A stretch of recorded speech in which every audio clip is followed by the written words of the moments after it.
tree in the landscape. Not a specific taller tree, not the gum tree. As a matter of fact, I'll be doing a video on gums where we feature the trunk of the tree and all the beautiful whites and so on that go with that tree. But for trees that just fill the landscape, some trees in the distance and so on, these are the techniques I use. There are two basic ways of doing this. You can either put the limbs in first, then put the leaves, or put the leaves in and then put the trunk in. Let's put the leaves on first.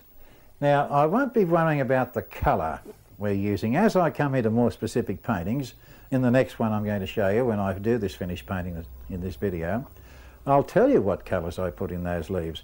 But here I'm more interested in the technique and the style of doing it.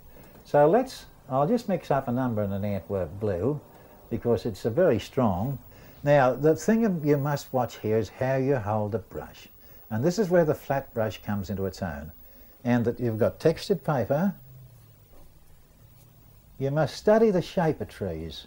Now notice how I'm gliding the brush over the paper.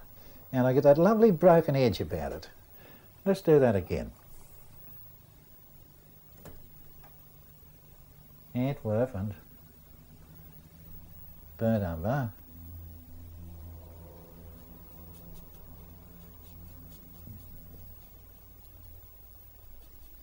Now using that dark combination of colours shows up the leaf structure much better.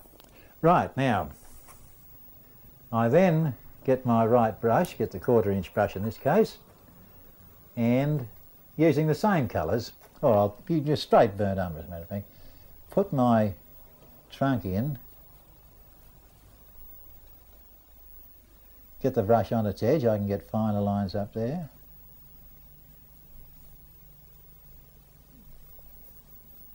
And continue. Now, so I wanted to, knowing what we learned from the last lesson, let's put some grass under this tree just for the fun of it. And if we get our varnish brush, we can make a grassy edge along there. See that? Right, now you can also get your knife to put shadow on the trunk. See that?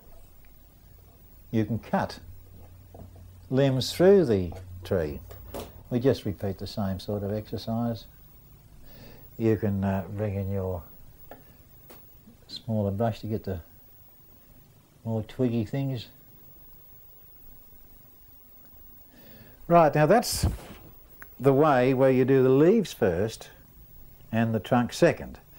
Now let's do the limbs or trunk first and then put the leaves on second.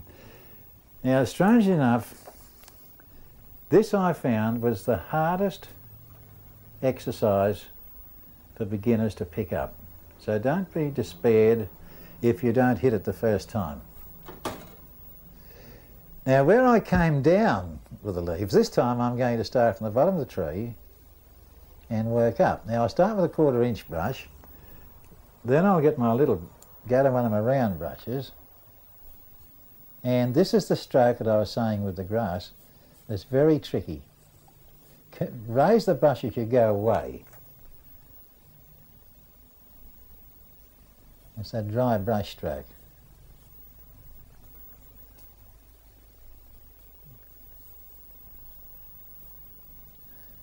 Right, there we've got enough leaves on. Let's dry that out, let it go for a minute till we move over here and repeat the process. Now the one brush won't do that whole trunk there, that thin trunk, so you take the little brush to get all the finer ones. That's why you've got all the different brushes. Each one has its special use, and these little round brushes are absolutely magnificent for this twiggy sort of stuff.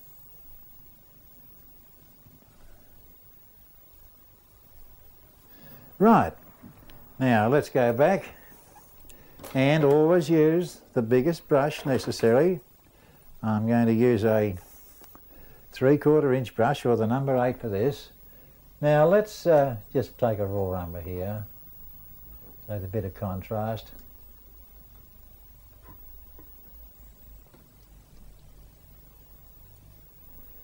I'll darken it up a wee bit.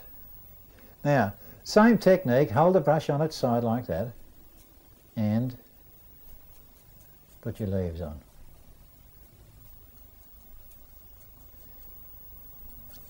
Now after they're dry, you can come back and put more light and shade into that, but that's the start of it. We'll work these two trees in together.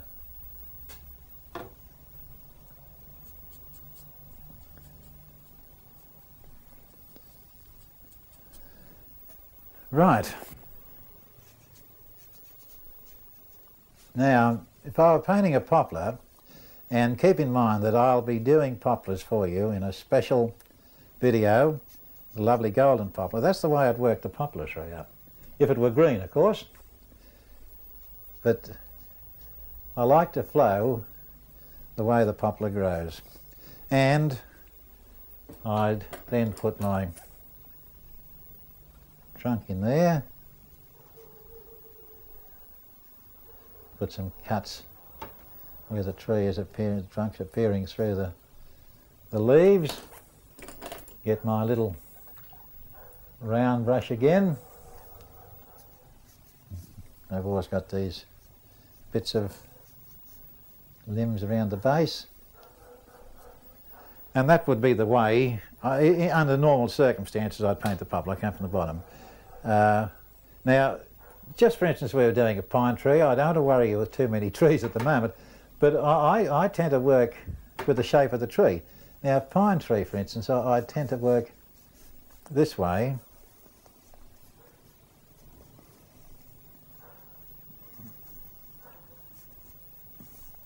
You must study the shape of trees when you're working with them. Just a small pine tree.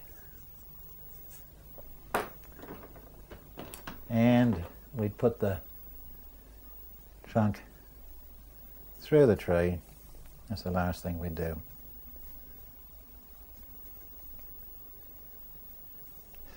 Now that's enough for trees for a start. As I go through